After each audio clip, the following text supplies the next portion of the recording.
The Anxiety. Chapter 1. The Architect of Shadows. The blueprints for the grand aqueduct of Seraphina covered the entire surface of the cedar table.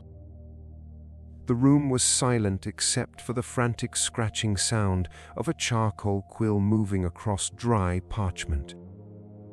Outside, a gentle spring rain fell upon the city, but inside the study, the air was heavy, thick with the scent of burnt oil and midnight sweat. Kaelen, the chief architect of the realm, stood over the drawings, his eyes sunken and bloodshot from 3 days of sleeplessness. His fingers were stained black with ink, and his jaw was locked in a perpetual state of tension. The aqueduct was meant to bring water to 50,000 citizens, a masterpiece of engineering. Yet, Kaelen could not see the stone arches or the flowing water. He could only see the collapse. What if the foundation stone on the eastern ridge fractures during the autumn floods?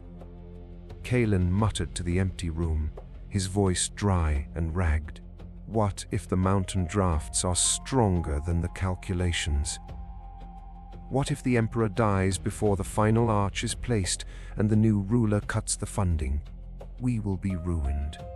I will be disgraced. My name will be cursed for a century.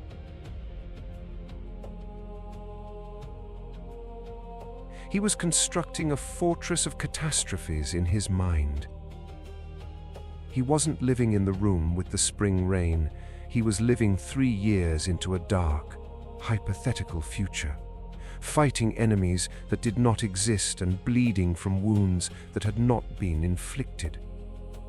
From the dark corner of the study, near the cold hearth, an old man stirred.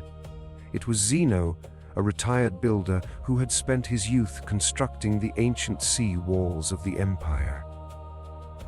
He wore a simple, rough tunic, his posture relaxed, his hands steady as he rolled a piece of soft clay between his palms. He had been watching Kaelen's frantic pacing for hours. "You are building ghosts, Kaelen," Zeno said, his voice deep, slow, and unshakable. "The stone has not yet been quarried from the mountain, yet you are already mourning the collapse of the bridge. You have abandoned the present hour to become a prisoner in a dungeon of what-ifs." Kaelen stopped, his quill snapping under the sudden pressure of his hand. He looked at Zeno with an angry, defensive desperation. "You call it ghosts. It is called foresight, old man. A true architect prepares for every disaster. If I do not worry about these things now, who will? My anxiety is what keeps this project alive." Zeno set the piece of smooth clay down on the table, right over the frantic sketches of the eastern ridge. "Foresight checks the quality of the mortar today, Kaelen. Anxiety drowns in the river that hasn't arrived yet. Your worry is not a tool. It is a slow poison that makes your hand shake while you draw the line." Chapter 2. The 2 Coins. Kaelen sank into his wooden chair, covering his face with his ink-stained hands. "I cannot turn it off, Zeno. The moment I close my eyes, the scenarios begin. I see the cracks in the stone. I hear the whispers of the Senate. I feel the weight of a failure that hasn't happened yet, and it paralyzes me. I am exhausted, but my mind refuses to rest."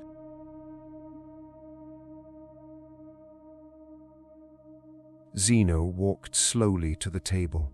He reached into his leather pouch and pulled out 2 identical bronze coins.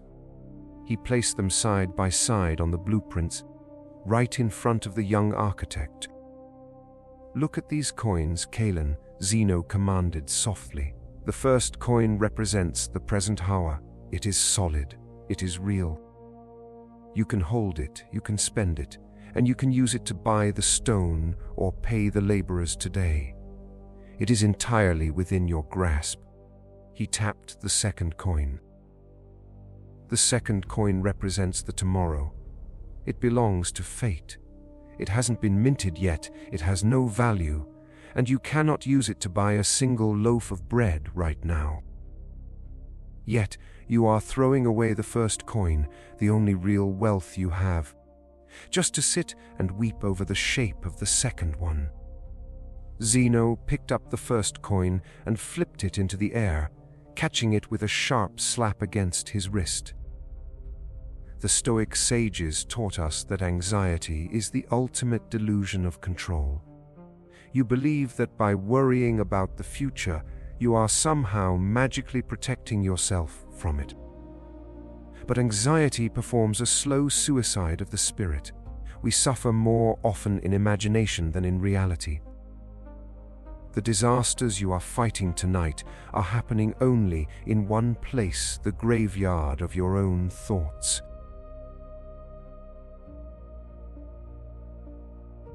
But what if the disasters do happen? Kaelen shouted, his voice tight. Am I supposed to just ignore the risks? An architect never ignores the risk, Zeno replied, his eyes steady under his grey brows. I calculates the weight, he thickens the pillar, and then he steps back. He does not spend his night crying because the wind might blow tomorrow. He builds the wall to withstand the wind, and then he enjoys the calm of the evening.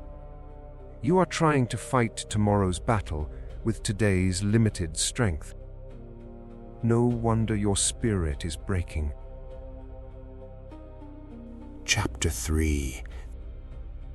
The Anatomy of the Mirage. Zeno pulled a large iron basin of clear water toward the center of the desk. He took a small stone and dropped it into the center. The water instantly rippled, distorting the reflection of the room.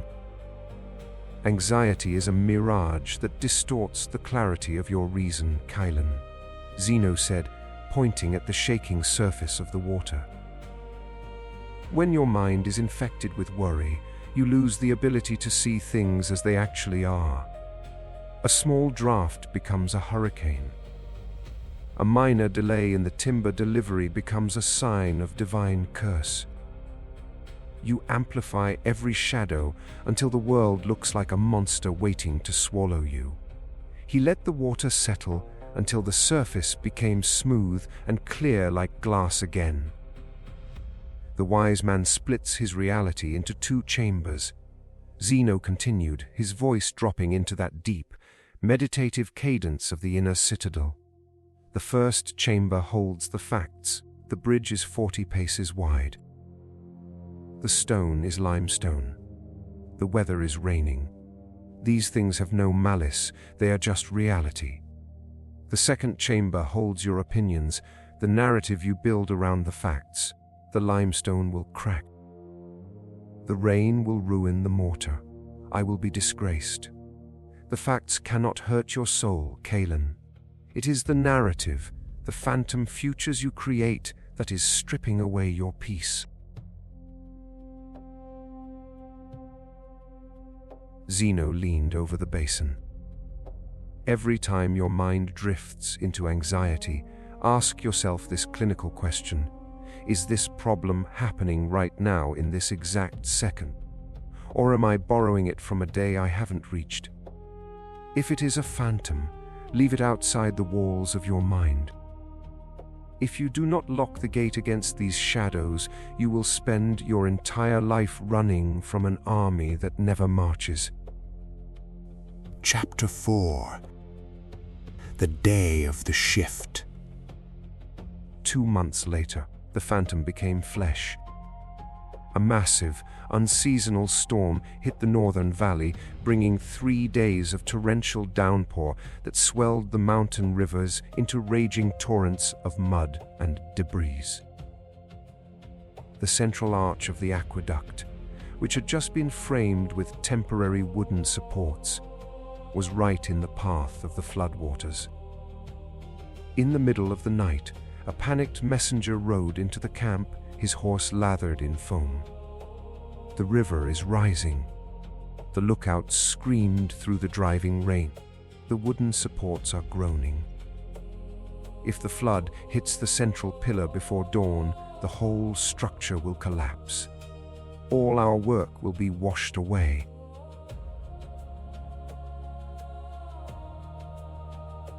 The camp erupted into immediate chaos.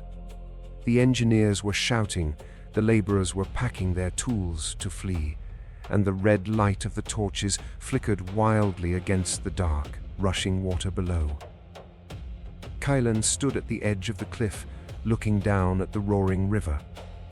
For a split second, the old animal instinct, the frantic, paralyzing anxiety, tried to storm the gates of his mind.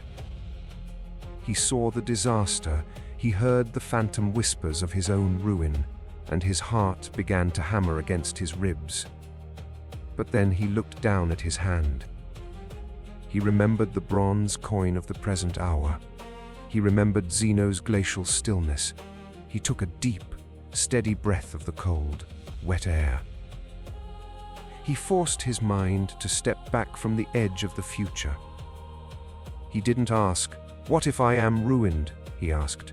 "What is the factual reality in front of my boots right now?" The red fog of panic receded, revealing a cold, sharp, and mathematical clarity. "Stop shouting." Kaelen's voice cut through the storm like an iron bell. It wasn't a cry of fear, it was a command of pure structure. The engineers froze, looking at their chief.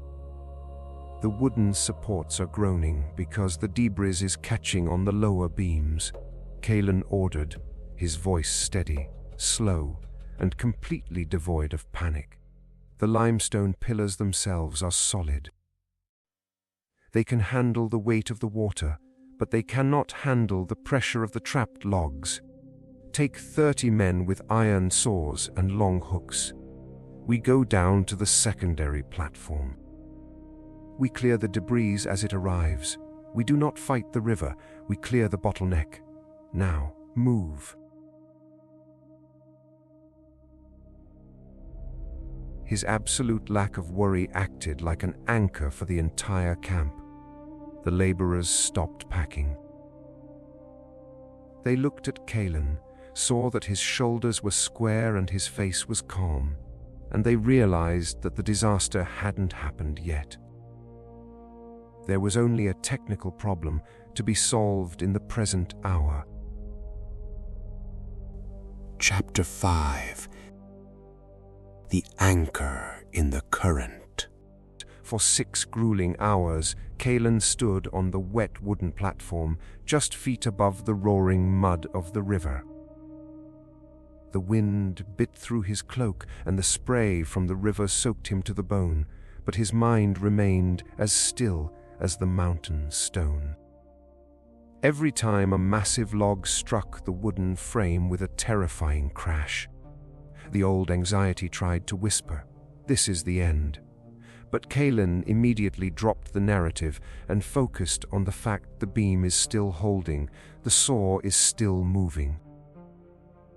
He directed the men with clinical precision, his hand steady as he pointed to the pressure points, his voice calm as he gave the count for the heavy ropes.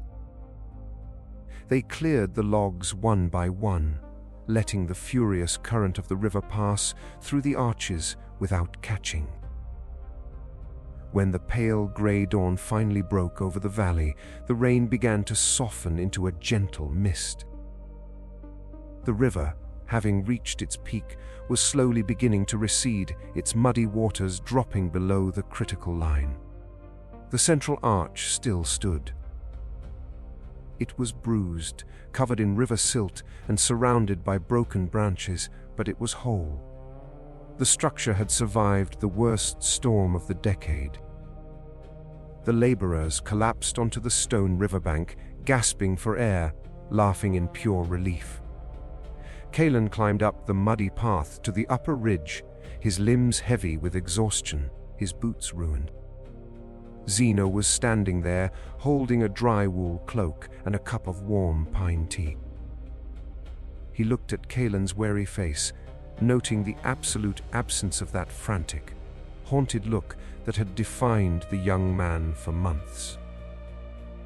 The bridge didn't fall, Kaelen. No, Kaelen smiled faintly, taking the warm cup with hands that were completely steady. And the strange thing is, Zeno, the storm in the river was nothing compared to the storms I had already fought in my study. I had already watched this bridge fall 1,000 times in my thoughts, and every time it hurt more than the actual flood tonight. The river was just water and wood.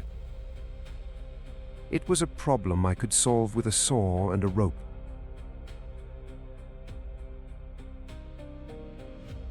Because you finally spent the coin of the present hour, Zeno said, his voice deep and full of a quiet, unshakable pride. You stopped trying to govern the future, and you chose to govern the only thing that was actually yours, your own focus. The anxiety didn't protect the bridge, Kaelen. Your presence did. Never let the future disturb you. You will meet it, if you must, with the same weapons of reason which today arm you against the present.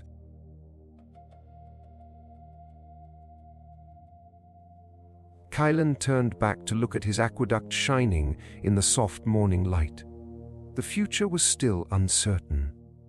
The winter would come, the emperor might die, and the funding might shift.